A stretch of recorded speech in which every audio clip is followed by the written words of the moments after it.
Good evening, sir. My name is Jehan Canagaretna. I'm a senior member of the Wilderness and Wildlife Protection Society of Royal College, and along with me is Nethwin Dharmaratne, also senior member of the Royal College WWPS. Good We evening. yes, sir. We warmly welcome you to another episode of Wilderness Insight 2021, sir. Thank you. Thank you for the opportunity. You're welcome, sir. So, sir, we'd like to start off. Would you like to briefly tell us about your life in school and how it influenced you to become the person you are today? Well, went to the best school of all, so Royal College. And yeah, well, actually, I had a full career at Royal College from grade 1 to grade 12. I spent a lot of my time at Royal with two sports, and played rugby and some cricket, and was also part of the Wildlife Society of Royal College at that time. But my biggest influence from a wildlife point of view was probably my parents. From small ages, we were taken to national parks, and we also had during our small ages, our birthday parties, we had the 8mm videos of Born Free and those movies of Joy Adamson's, which really gave me an insight into loving animals. And that's basically how I got into, wildlife and enjoyment of wildlife. During my school career with the two sports, it was a bit hard to, go on trips and, do all that kind of stuff with practices and all that became an issue sometimes to get very involved with the Wildlife Society. So I would say my activity from a wildlife point of view has been probably the last 20 years and of my life. And in the first 10 of those 20 years, it was more in photography, and then it shifted to more conservation. Yes, wonderful to hear, sir. So, how would you describe wildlife management? We know you're specialized in helping fight for the protection of elephants. Could you please explain what you have done in order to protect elephants? And yeah. Anya, I am the General Secretary of the Wildlife and Nature Protection Society. We pretty much, it's a 128-year-old conservation organization, third oldest in the country. Third oldest in the world, and the oldest in the country. We, as an organization, were responsible to create the Department of Wildlife and also the laws for the country, along with initially managing the national parks of Yala and Vilpattu. And then once the Department of Wildlife Conservation was created, we handed over at that time in the late 40s, early 50s. And since then, we have been an organization, a non-governmental organization that initially helped manage the process of conservation for the Department of Wildlife and worked with them very, very closely. Things now are quite different. The world has changed. Our country has changed so much that the people that make decisions don't see conservation as a priority. They see it quite differently. And so wildlife management for a society like us, and for me personally, it's trying to manage something that you don't really have control of, because we don't have the jurisdiction of making change or making decisions that can help, because we don't have the legal right to manage conservation ethos in the country.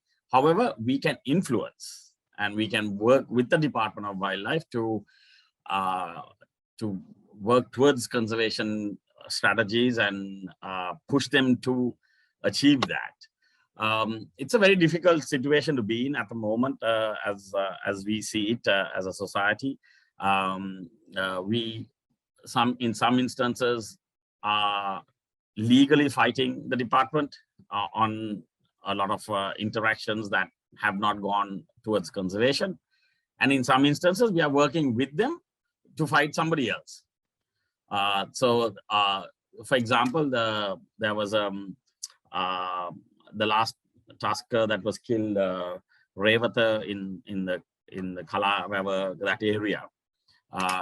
He was electrocuted illegally, and generally government to government legal battles can get swept under the rug. So the department itself called us and said, can you intervene and join us in taking this forward? And so we joined with them, and we are an intervening party in the legal case. Okay. Now, so there are instances that, for example, in the Pallinkanda church matter, that is inside the Vilpattu National Park, that they have a shrine that has become a huge, I mean, in the last 2 years, because of COVID and because of the April 2019 terrorist incidents, that has completely dissolved. But the Chilau diocese has a huge, what do you call it, a festival of sorts inside.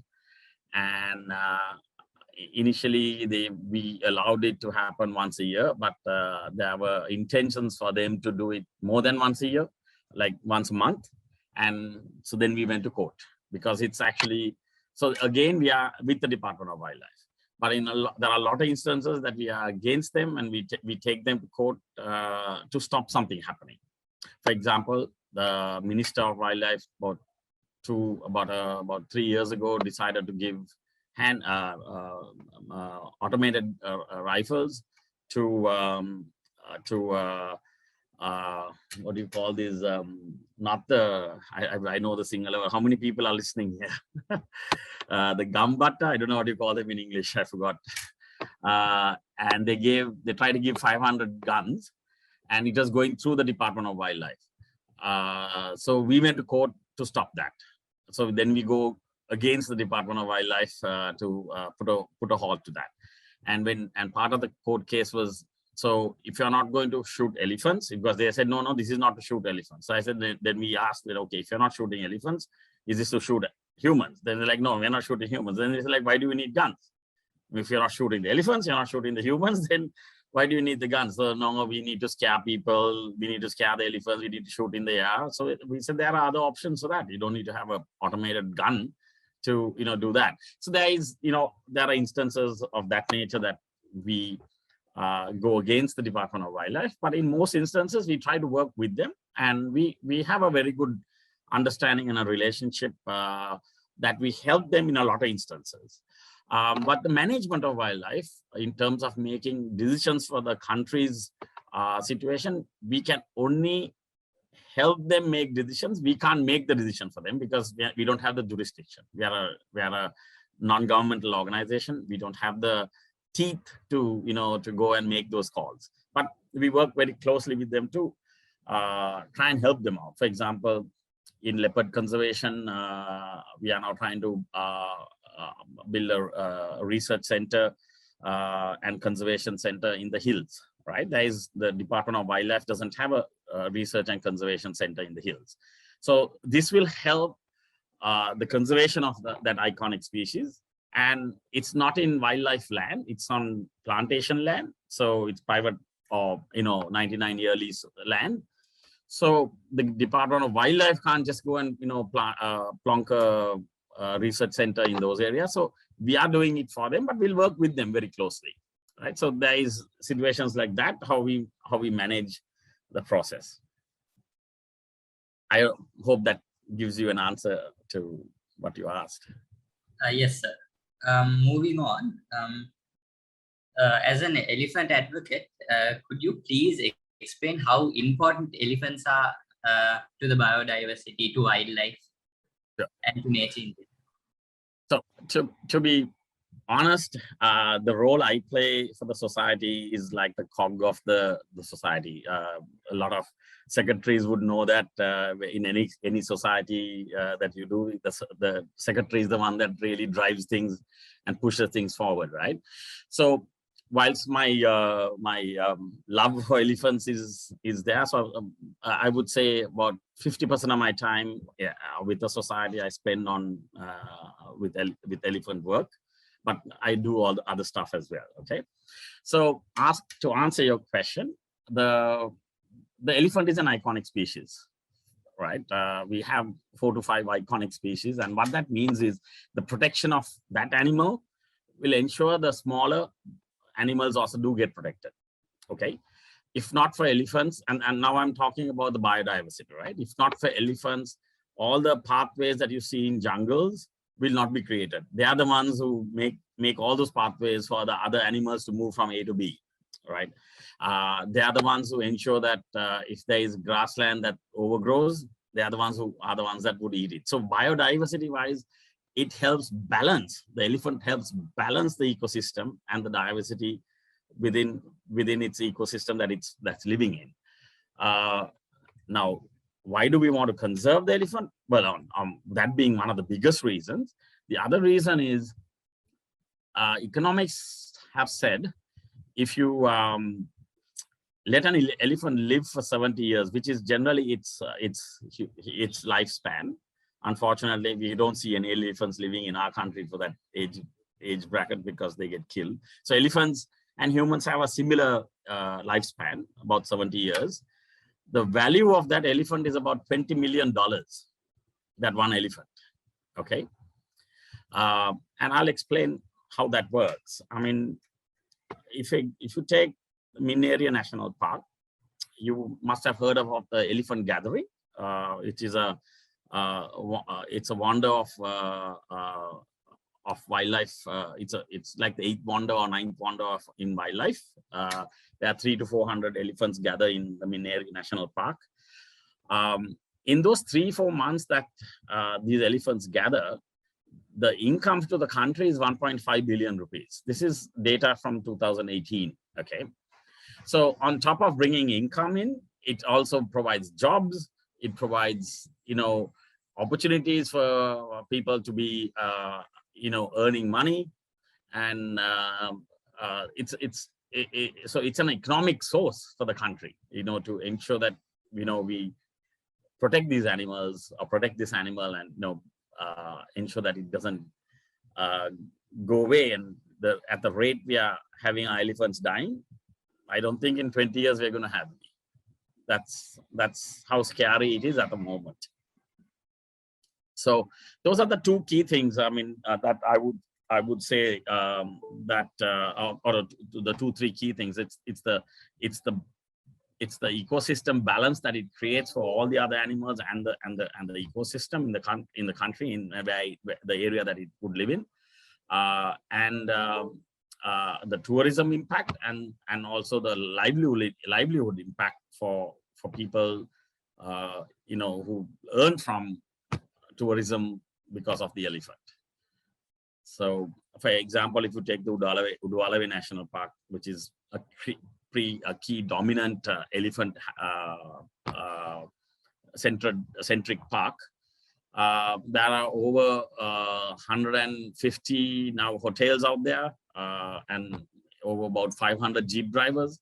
So I mean, these were not things that were prevalent, say 5-10 years ago. I mean, it's just started growing in the recent times. So yes, COVID and the April bombings have made a big difference in terms of how income has been seen. But if not for these incidents, the elephant will actually do a huge plus for the country in lots of ways, income ways, and in the biodiversity. Otherwise, if not for elephants, you may have other animals dying because there is too much of this or too much of that type of maybe that type of plantation, or so the elephant controls those biodiversities to keep a balance.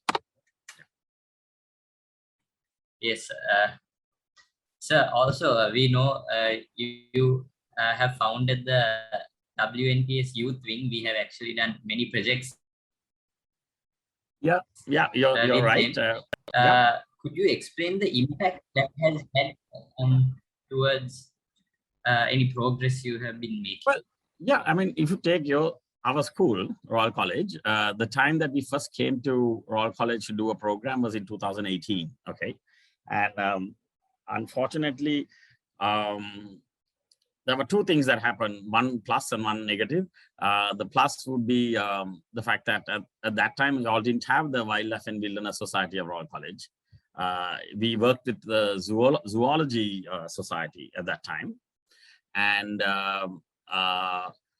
so just the very fact that we managed to come there and we gave a lecture, they got a whole grade to come to Navarangala. And there were 700 students. As we know, our school is so big in each grade. And, it had both Sinhala and Tamil medium. And we were not given an idea. So the person we brought to deliver the lecture was going to do it in Sinhala. So it's not fair, some of the students may not have understood what is going on. And, so there was a lot of chattering going on. And it was a difficult time, and the person who delivered the lectures also was a royalist, and he was like, I will never come to Royal again. And he was, I was like, no, this is the way our school is. You know what it is. We have been there. We know what it is. In all our grades, we had this amount of people. But what has happened since then, we have done some smaller programs, and that's what should have happened on that day instead of having 700 people. But the Zoology Society at that time, what we told them was try to pick 40 to 50 students and we will, address them. But since then we had one or two smaller programs and we managed that process. And I know, I'm not too sure who wrote to us, but I think initially before you called it the Wilderness and Wildlife Society, Wildlife and Wilderness Society, you all wanted to call it the same name as us, the Wildlife and Nature Protection Society of Royal College, right? And because we have the rights for that name, I suggested, why don't you change it a bit?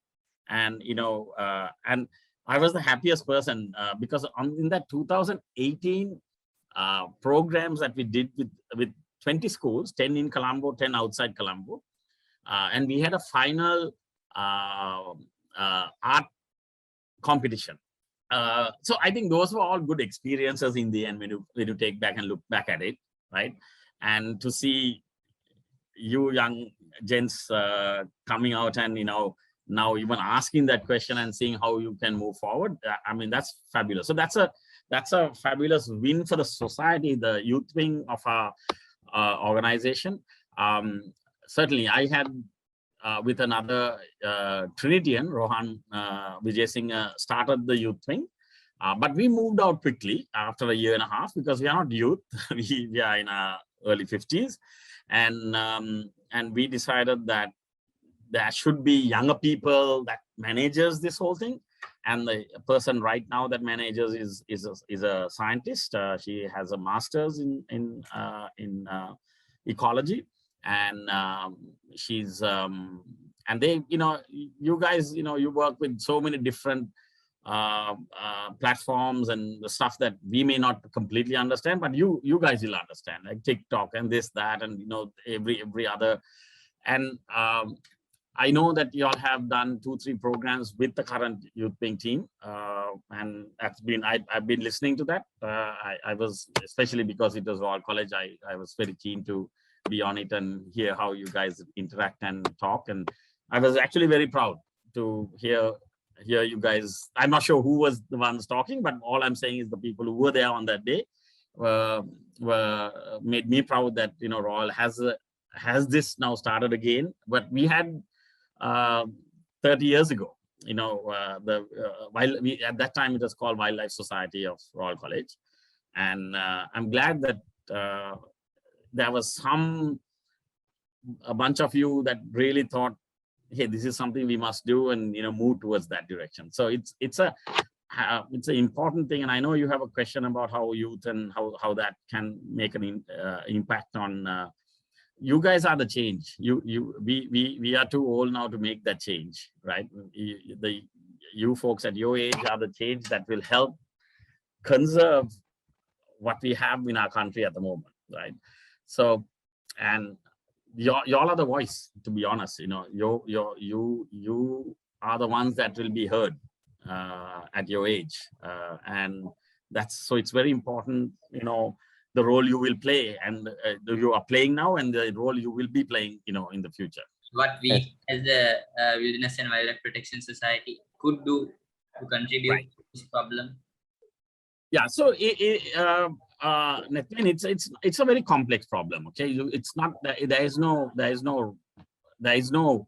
immediate answer, right? Actually, there is an immediate answer, but it cannot be implemented, right? The immediate answer is, so the issue, the reason why we have human-elephant conflict is, and I'm sure some of you may have got this information before, but I'm going to put it out there so that you guys understand it better. So Sri Lanka has the highest human-elephant conflict in the world, right? We are killing an elephant a day on the average. So as of August 11th, we have killed 218 elephants. So August 11th would be 223 days. And we have killed 218 elephants. And in that same time period, we have killed, there have been 89 humans that have died. Now, the human deaths, predominantly, say 70% of them are because of carelessness.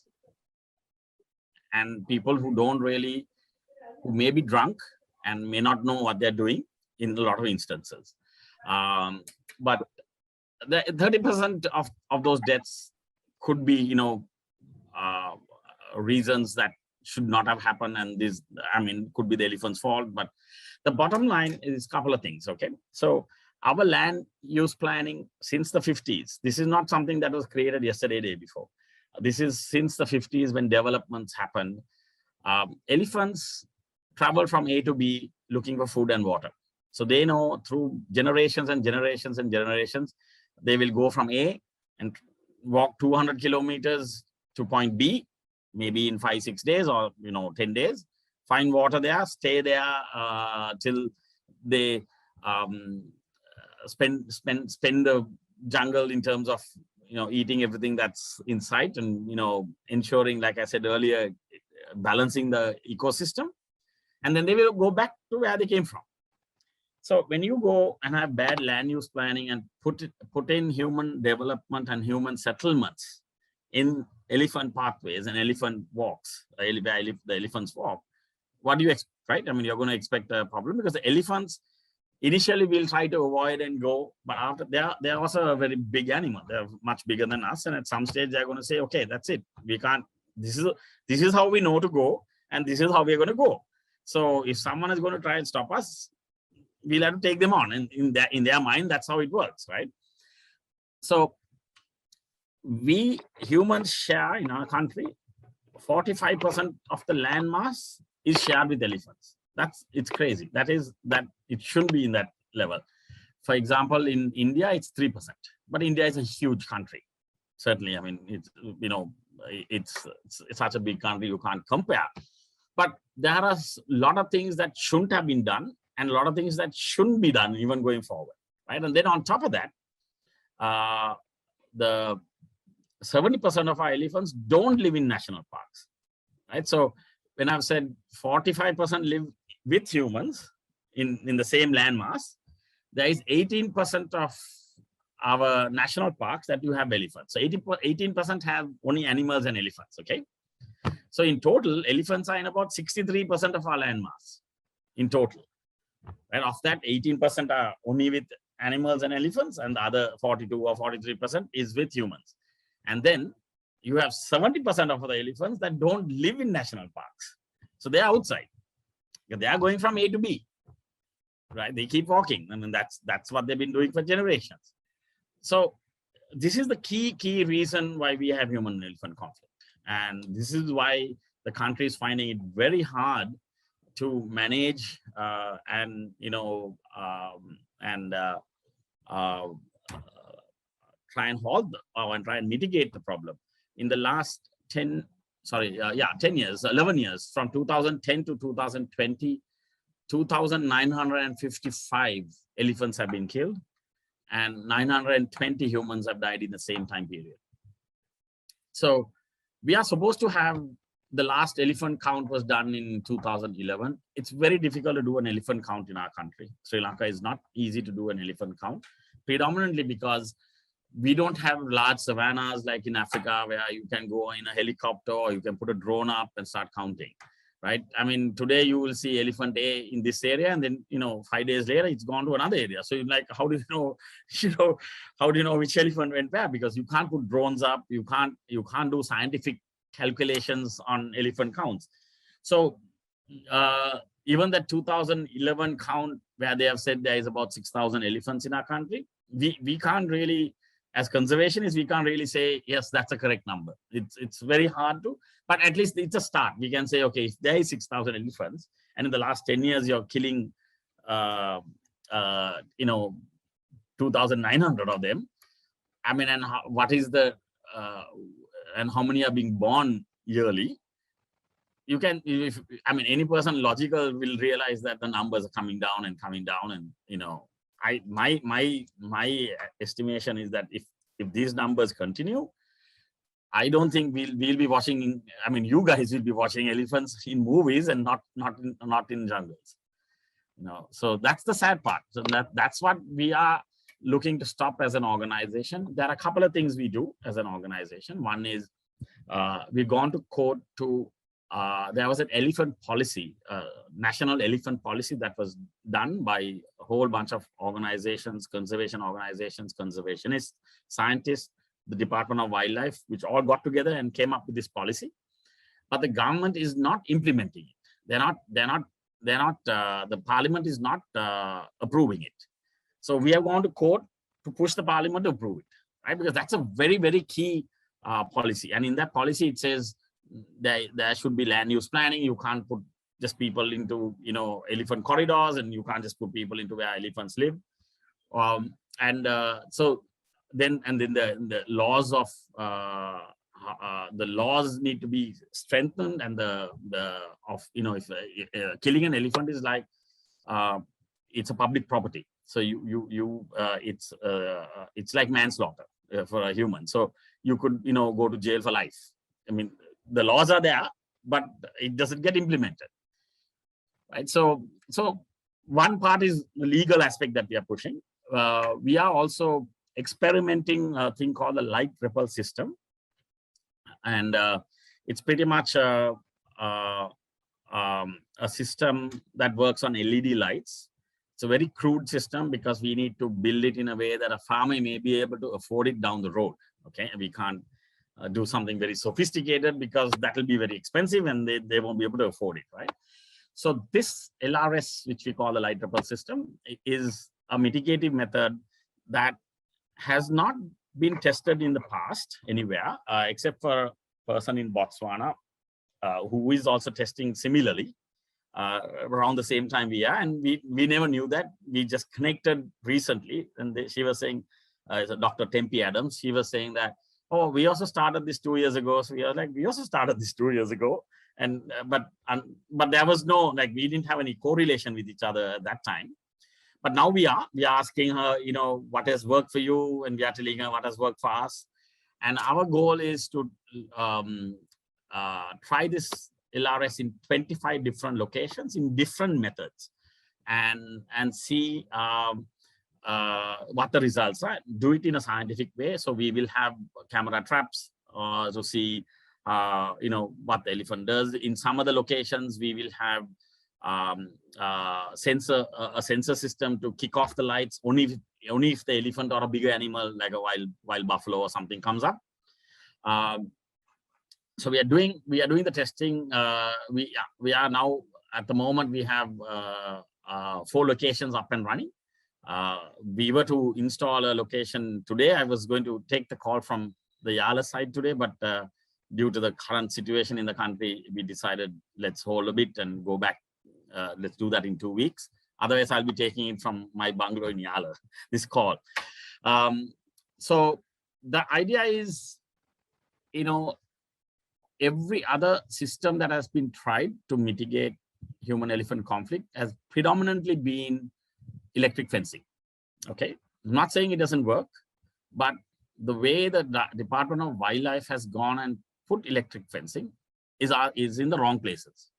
We have at the moment approximately 4,500 kilometers of electric fencing around the country, which is nuts. I mean, and in some instances, it's the humans are creating the elephant problems actually. So for example, at one stage, Forest Department and Wildlife Department came under two ministries. So they didn't talk to each other, they didn't like each other. Elephant doesn't know what the Forest Department's forest is and the Department of Wildlife's forest. For the elephant, it's a forest. It doesn't mean, okay, somebody owns this side and somebody owns that side. There are instances where the electric fence has been put in the middle of cutting off the Forest Department's forest and separating the Department of Wildlife forest. So we are like, why are you doing that? I mean, so you have elephants on both sides looking at each other and breaking the fence when they want to, right? So this is very, you like logically you like, why do that? But right now the State Minister of Wildlife is promoting another 1,500 kilometers. Okay, so we have managed to put a stop to that at this stage by going to the higher ups and trying to talk to the president and trying to talk to the prime minister. And we've been trying, but at the moment they have put that on hold. So what we are trying, and so an electric fence is a physical barrier. They also have, the Department of Wildlife also has done trenches so that you can, that elephant may not be able to come through the trench. The light repel system is a mental barrier that we are working on. We are working on the elephant's eyesight because their eyesights are very poor, and scientifically it is proven that it's like if you're asleep and someone wakes you up and puts a torch on your eyes, right? You get blinded for a second or two. But this is a very powerful, this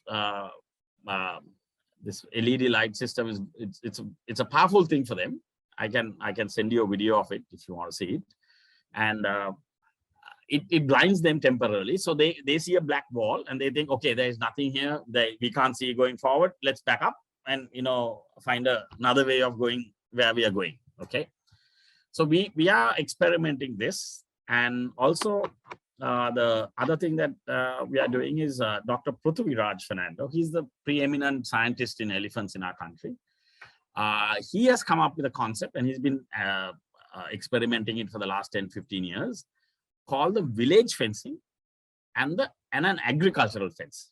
Okay, so the village fence is basically fencing the village, not fencing the jungle. So you have a village of 15 houses. He is suggesting to fence the village. Okay, and instead of fencing the jungle, so the elephant can come up to the village, sees the electric fence, and there is nothing there, he goes away. So there are about 25 villages that he has experimented this in the last 10 years, specifically in the Hulangamuwa area, the Ampara area. And they've been fairly successful. There are a lot of success stories on that. And the other fencing option that we also are promoting is the agricultural fencing, which is, and if you guys may know that there are two paddy seasons in our country, the Yala and Maha. And what he's promoting is during the seasons to fence the paddy field. And when the season is over, to remove the fence, because the elephants love the residue paddy. So what he says is, why not give it to them? I mean, don't deprive them of that. I mean, you don't need it. You cut your paddy and you're taking it away. You're going to harvest it. So the residue that's lying in the paddy field, just give it to them. So he is not suggesting, he's been doing it, which is called the agricultural fence. So what we are also looking to do is, in some of the LRSs that we are experimenting, we are going to put it in the same location as well to see whether it's an additional mitigative method to the elephant. So that's what the society is doing to see how we can conserve this elephant. in our country. Yes, I actually have one more question, sir. The last one. So, could you please elaborate on how COVID-19 has affected anything regarding this matter? Right. COVID-19, from a point of view of wildlife conservation, has not been a big impact. Okay. However, there have been instances that poaching has increased. Poaching activity has increased. I'll give you an example.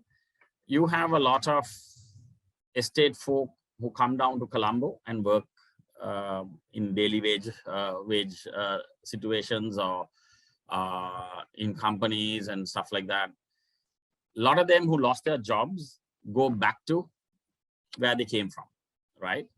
And we have seen a tremendous amount of increase in leopard deaths in the last 2 years in the hill countries. Now, the reason is this: they're not chasing after the leopard per se, but they are taking the leopard's prey away. They are killing wild boar, they are killing the hare, they are killing deer. They have become full-time poachers, because there is, I mean, out of poverty, there is nothing else for them to do. They go back to where they are, and this is what they're doing. So then what happens is the leopard, who finds its prey getting reduced and reduced, will look to see other ways of finding food. And the easiest prey, and I'm sad to say this, but the easiest prey is dog. Dog is the easiest prey especially in the plantation sector, line rooms and stuff like that, because the dog doesn't react as a prey. The dog, when it sees a leopard, will go barking at it.